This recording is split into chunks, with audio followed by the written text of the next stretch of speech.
Hello friends, आज जो हम स्टार्ट करेंगे वो अपना चैप्टर नंबर 9 स्टार्ट करेंगे, दैट इज मायस्क्यूएल।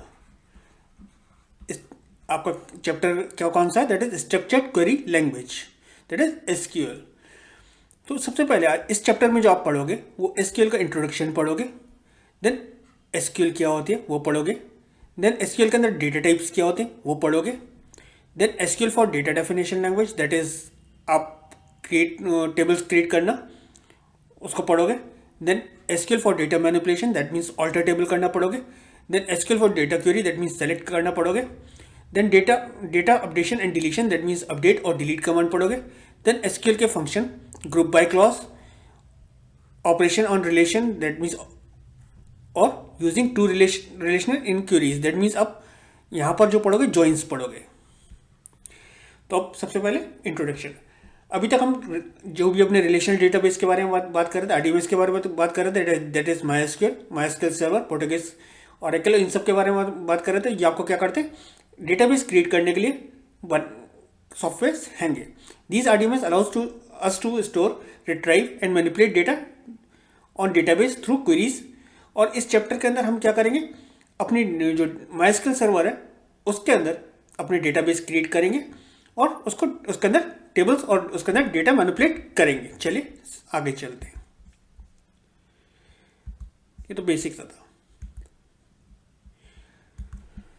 अभी तक one has to write application program to access data in case of file system. अगर आप file system that means CSV file के अंदर फाइल्स अपनी किसी फाइल सिस्टम पे अपना डेटा स्टोर कर रहा हो तो उसके लिए आपको क्या चाहिए थी, कोई एप्लीकेशन चाहिए थी अपने डेटा को एक्सेस करने के लिए। However, for database manipulation management system, there are special kind of languages called query languages. That can be used to access and manipulate data from database. The structured query language, that is SQL, is most popular query language used by major relational database. Maximum database के अंदर जो आपकी language use होती है, that is कौन सी language use होती है, that is SQL use होती है फॉर रिट्राइविंग, डिलीटिंग, अपडेटिंग और मैनिपुलेशन ऑफ डेटा। आपका मायस्क्यूएल, एसक्यूएल सर्वर, आपका ओरेकल सब क्या यूज करता है, एसक्यूएल यूज करता है। एसक्यूएल क्या है, इजी टू लर्न है और वो क्या करते हैं, इंग्लिश लाइक स्टेटमेंट्स हैं। जैसे अगर आपको टेबल से कुछ भी सिलेक्ट डिस्प्ले कराना है तो आप क्या लिखते हो, सिलेक्ट स्टार फ्रॉम टेबल का नाम। तो आपके जो स्टेटमेंट्स हैं वो क्या है, बहुत डिस्क्रिप्टिव है और बिल्कुल इंग्लिश लाइक स्टेटमेंट्स हैं। आपको पता, सिलेक्ट से पता चल रहा है कि आप सिलेक्ट कर रहे हो कोई चीज़। स्टार का मतलब कि सारे कॉलम्स फ्रॉम टेबल का नाम। SQL is benefit of using SQL that we do not have to specify how to get data. हमें ये नहीं बताना पड़ता कि हम कैसे डेटा रिट्राइव होगा, कैसे होगा। हमें सिर्फ कमांड लिखनी होती है और वो डेटा ऑटोमेटिकली आपका क्या करता है, आपका जो एसक्यूएल होता है वो आपको रिट्राइव करके दे देता है। चलिए आगे चलते हैं।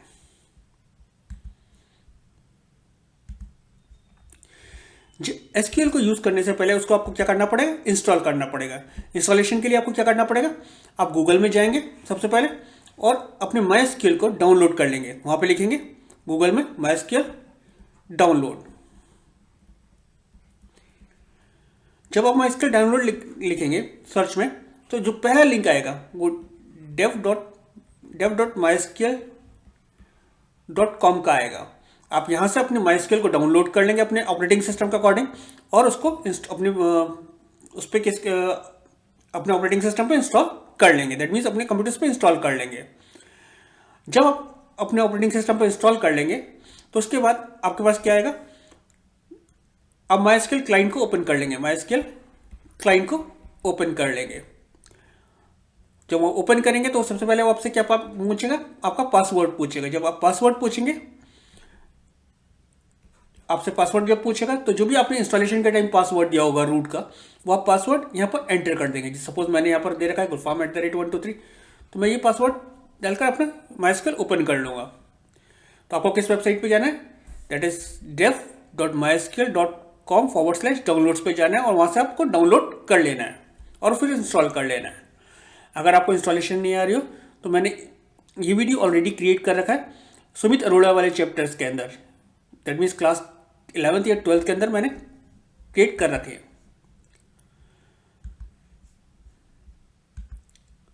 जब आप MySQL का प्रॉम्प्ट आप क्या करते, following are the some important points to be kept in mind while using SQL. SQL क्या है, आपकी केस इंसेंसिटिव है। For example column name salary and salary are the same for SQL, यानी कि स्मॉल में सैलरी लिखे या capital में सैलरी लिखे, वो दोनों सेम है। Always ends the SQL statement with the semicolon. जब भी आपका एसक्यूएल स्टेटमेंट खत्म होगा, सपोज आप लिख रहे हो सेलेक्ट स्टार फ्रॉम ईएमपी, तो आपका ये जब स्टेटमेंट खत्म होगा तो आप क्या लगाओगे, सेमीकोलन लगाओगे। To enter multi line SQL statement we don't have to write semicolon. अगर आपको सपोज मल्टी लाइन स्टेटमेंट लिखना है, सपोज मैं लिखता हूँ सेलेक्ट स्टार और मैं यहाँ पर एंटर प्रेस कर देता हूँ, तो यहाँ पर मुझे सेमीकोलन नहीं लगाना है। जब मैं अपनी कंप्लीट क्वेरी लिख दूंगा तो उसके बाद मुझे सेमीकोलन लगाना है। जब भी हम एंटर प्रेस करते हैं तो आपका एसक्यूएल प्रॉम्प्ट जो एसक्यूएल के जो होता है वो आपको क्या कर देता है, एक नेक्स्ट लाइन इंडिकेटर दे देता है। वो आपके पास कुछ ऐसा आ जाता है। सबसे पहली लाइन में आपका क्या होता है, MySQL लिखा हुआ आता है। देन आपके पास ये इंडिकेटर्स आते रहते हैं कि आप अपनी नेक्स्ट लाइन पर क्वेरीज कंप्लीट कर देंगे। जब आप क्वेरी कंप्लीट कर लेंगे तो आप उसके बाद सेमीकोलन लगा लेंगे। चलिए आगे चलते हैं।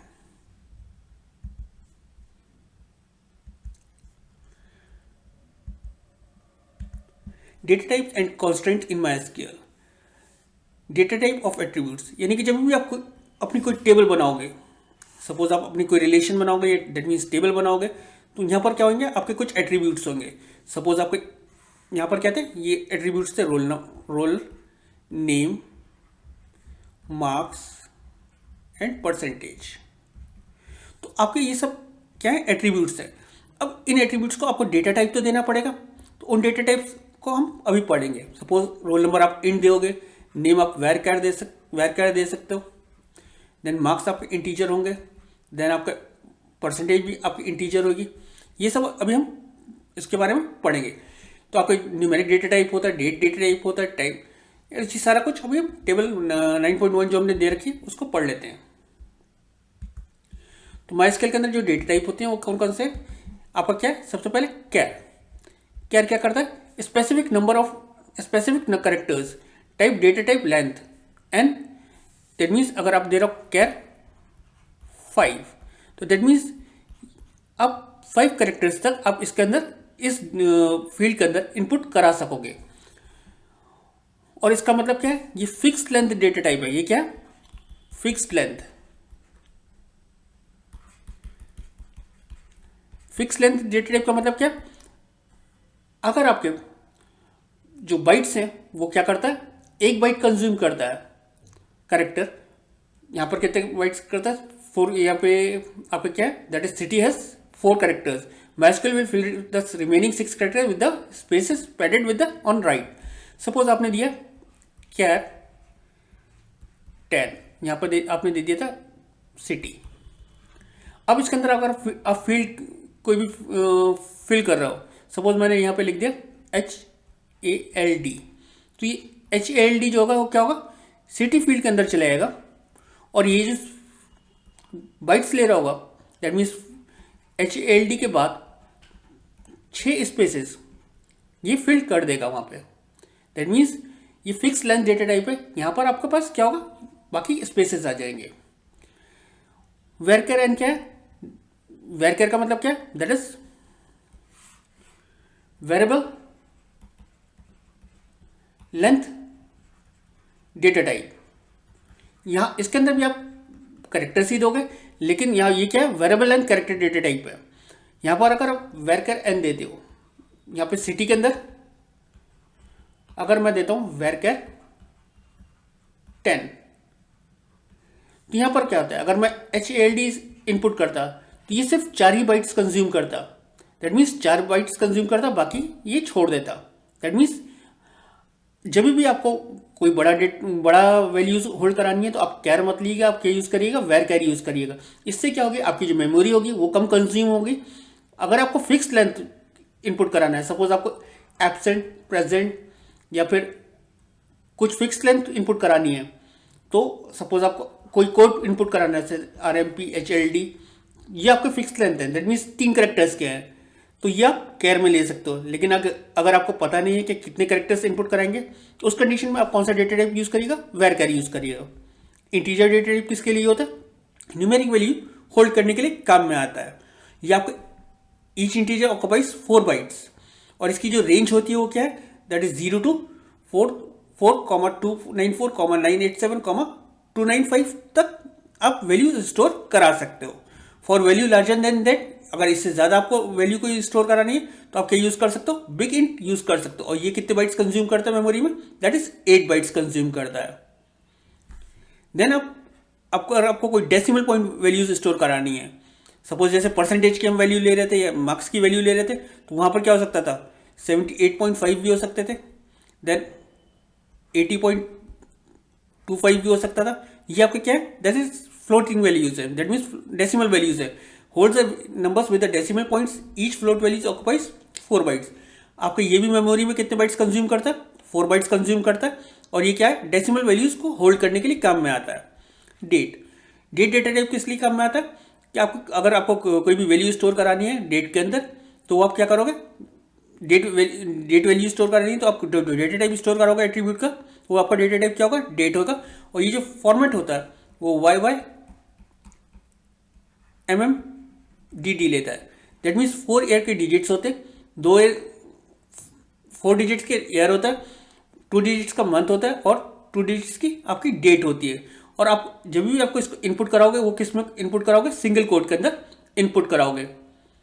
और इसकी जो रेंज है वो क्या है, दैट इज 1000-1-1 से लेके 99-99-12-31 तक आप स्टोर करा सकते हो। चलिए आगे चलते हैं। आपको डेटा बाइट्स क्लियर हो गया होगा, डेटा टाइप्स क्लियर हो गया होगा, डेटा बाइट्स कह रहा हूं मैं।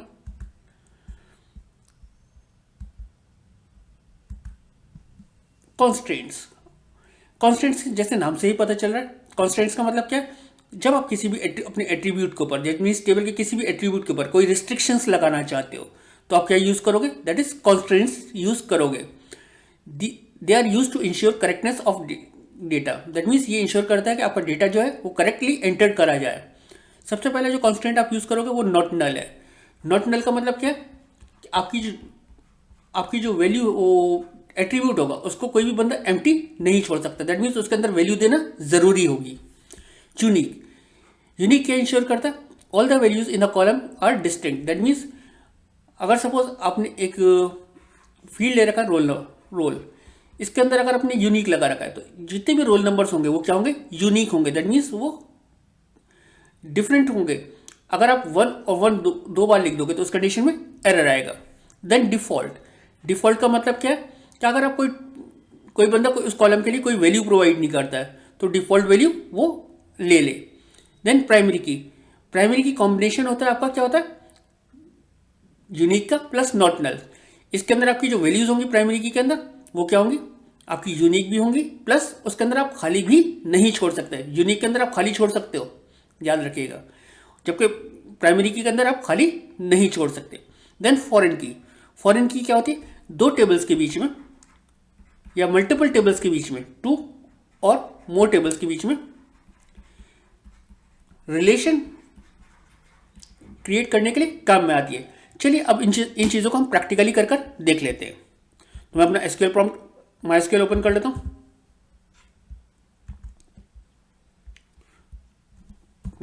पासवर्ड दे देता हूं मैं, पासवर्ड गलत हो गया होगा,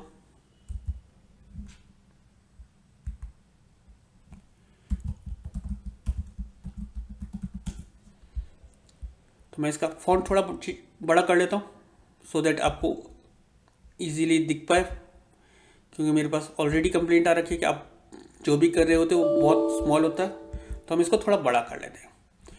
सबसे पहले मैं क्या करता हूँ, अपना एक डेटाबेस क्रिएट कर लेता हूँ, क्रिएट डेटाबेस राज के नाम से। तो एक मेरा डेटाबेस क्रिएट हो गया, मैं आपको दिखा देता हूँ, शो डेटा बेसेस। तो एक राज के नाम से डेटाबेस क्रिएट हो गया। अब मैं इस डेटाबेस के अंदर चला जाता हूँ, उसके लिए मैं क्या लिखूंगा, यूज राज। तो ये डेटाबेस आपका बन गया, यानी कि दैट मीन्स मैं इसके अंदर चला गया। अब मैं एक टेबल क्रिएट कर लेता हूँ, क्रिएट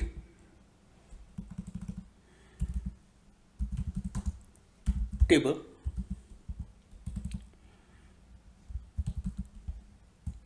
टेबल का नाम रख देता हूँ टेस्ट यहाँ पर। और सबसे पहले मैं यहाँ पर क्या ले लेता हूँ, मैं एंटर कर देता हूँ। और सबसे पहले मैं यहाँ पर क्या ले लेता हूँ, रोल, और इसका डेटा टाइप मैं दे रहा हूँ इंटीजर, और मैं इसको यूज़ कर रहा हूँ that is not null.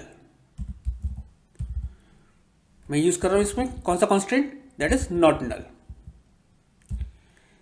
Then मैं दूसरा फील्ड ले रहा हूँ नेम, और इसका डेटा टाइप दे रहा हूँ मैं varchar, और इसका लेंथ ले रहा हूँ मैं 30 ले रहा हूँ। इस पर मैं कोई भी कॉन्स्टेंट नहीं दे रहा हूँ। देन मैं यहाँ पे ले रहा हूँ मार्क्स, और इसका डेटा टाइप मैं दे रहा हूँ फ्लोट, और मैं ये दे रहा हूँ दैट इज 4,2, और मैं इसको क्लोज कर दे रहा हूँ। तो मेरी एक टेबल क्रिएट हो गई टेस्ट के नाम से, जिसके अंदर क्या है, रोल नंबर है, रोल है, जिसकी वो क्या कांस्टेंट कौन सा यूज़ करें, नॉट नल यूज़ करें, नेम यूज़ करें, मार्क्स यूज़ करें। अब मैं इसके अंदर वैल्यूज इंसर्ट करके दिखाता हूँ आपको। Insert into test values. Suppose अगर मैं यहाँ इनपुट कर रहा हूँ 1 कॉमा गुलफाम कॉमा 12.6, तो मेरी ये वैल्यू इंसर्ट हो गई थी। आपको दिखा देता हूँ, सेलेक्ट स्टार फ्रॉम टेस्ट, तो हमारे पास ये वैल्यूज इंसर्ट हो गई। अब मैं यहाँ पर क्या करता हूँ, इसके अंदर ब्लैंक वैल्यू छोड़ने की कोशिश करता हूँ रोल के अंदर। तो अब मेरे पास क्या आएगा, एरर आएगा। मैं लिखता हूँ इंसर्ट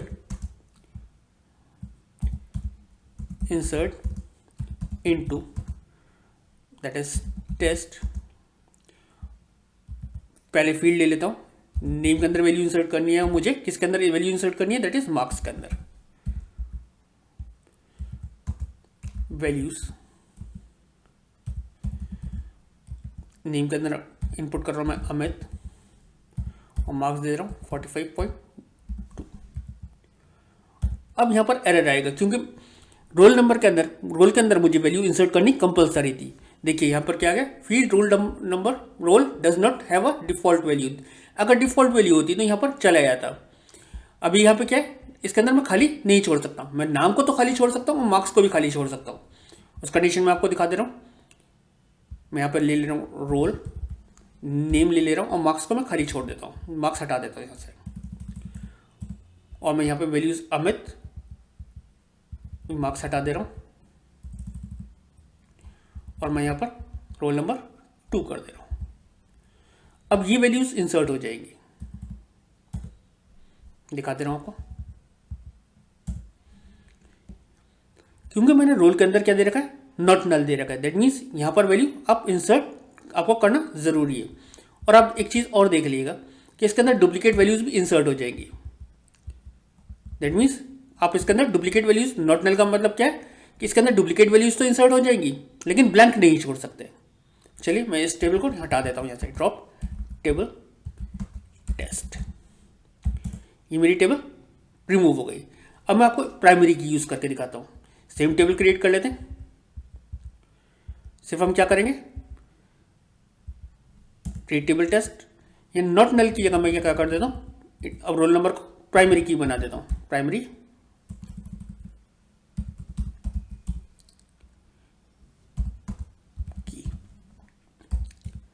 की बना दिया, और देन मैं नेम ले लेता हूँ, और देन मार्क्स ले लेता हूँ। सेम हमारे पास टेबल बन गई है। सिर्फ हमने रोल नंबर नॉट नल से क्या कर दिया, प्राइमरी की। इसका मतलब क्या है, इसके अंदर हम ब्लैंक भी नहीं छोड़ सकते और डुप्लीकेट वैल्यूज भी इंसर्ट नहीं कर सकते। तो मैं इंसर्ट वाले स्टेटमेंट यूज करके दिखाता हूँ आपको। पहले मेरी वैल्यूज इंसर्ट हो गई। अब देखिए मैं ब्लैंक छोड़ने की कोशिश करता हूँ, जब भी एरर आएगा। आप रोल को ब्लैंक नहीं छोड़ सकते, क्योंकि आपने क्या यूज़ कर रखा है, प्राइमरी की यूज़ कर रखा है।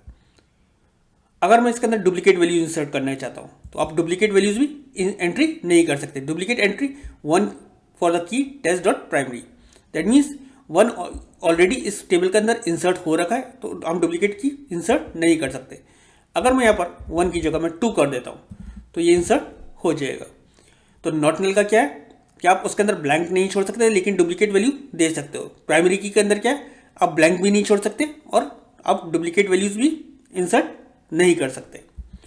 ड्रॉप टेबल टेस्ट, इस टेबल को मैं अगेन ड्रॉप कर देता हूँ तो हमारी ये टेबल अगेन ड्रॉप हो गई. अब हम यूज़ करते हैं यूनिक. तो हम क्या कर लेते हैं, यूनिक कॉन्स्टेंट यूज़ कर लेते हैं. तो अगेन वही टेबल क्रिएट कर ले रहा हूँ. तो यहाँ प्राइमरी की जगह मैं ये क्या यूज़ करता हूँ, unique, UNIQUE. Then again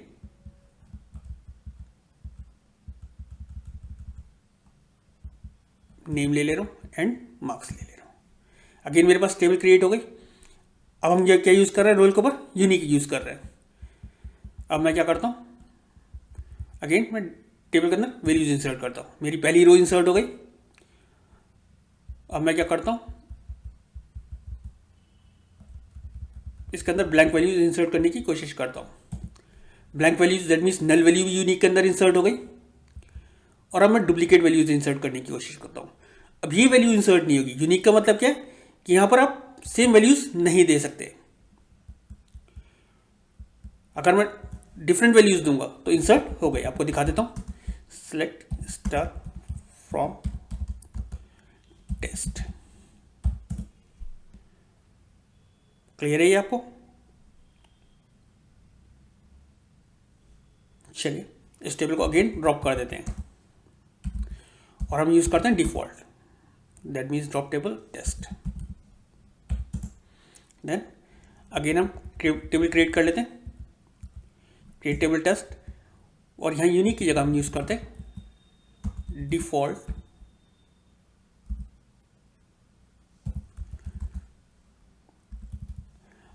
$100.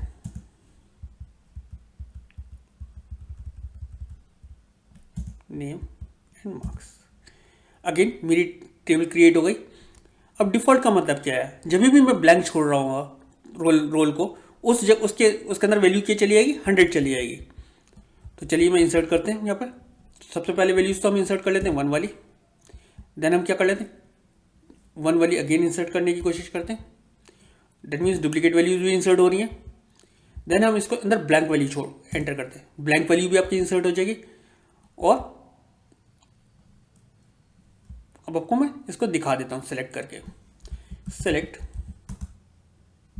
Star from test. तो ये क्या था, जहां भी आपने ब्लैंक छोड़ा था दैट मीन्स वैल्यू नहीं दी थी रोल की, वहां पर उसने कौन सी वैल्यू ले ली, दैट इज डिफॉल्ट वैल्यू ले ली. तो अभी जो हमने नॉट नल का मतलब क्या है, यहां पर आप नॉट बी लेफ्ट ब्लैंक, आप इसको खाली नहीं छोड़ सकते, इस फील्ड को खाली नहीं छोड़ सकते. अगर आप यूनिक यूज कर रहे हो तो नो डुप्लीकेट वैल्यू. यूनिक में क्या होगा, नो डुप्लीकेट वैल्यूज होंगी. कोई भी वैल्यू डुप्लीकेट नहीं हो सकती, कैन बी ब्लैंक. आप इसको खाली छोड़ सकते हो, दैट मीन्स नल तो छोड़ सकते हो लेकिन इसको डुप्लीकेट नहीं कर सकते यूनिक के. प्राइमरी की क्या होती है,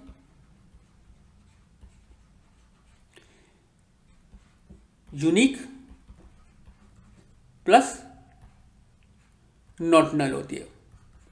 दैट मीन्स इसको आप खाली भी नहीं छोड़ सकते प्लस इसके अंदर डुप्लीकेट वैल्यूज भी इंसर्ट नहीं कर सकते अगर आपकी प्राइमरी की है. डिफॉल्ट आपका किस लिए यूज होता है, जब भी आप उस फील्ड के अंदर वैल्यू नहीं दोगे तो जो भी डिफॉल्ट वैल्यू आपने इनिशियलाइज कर रखी है वो इंसर्ट हो जाएगी. अब फॉरेन की हम नेक्स्ट सेशन में करेंगे.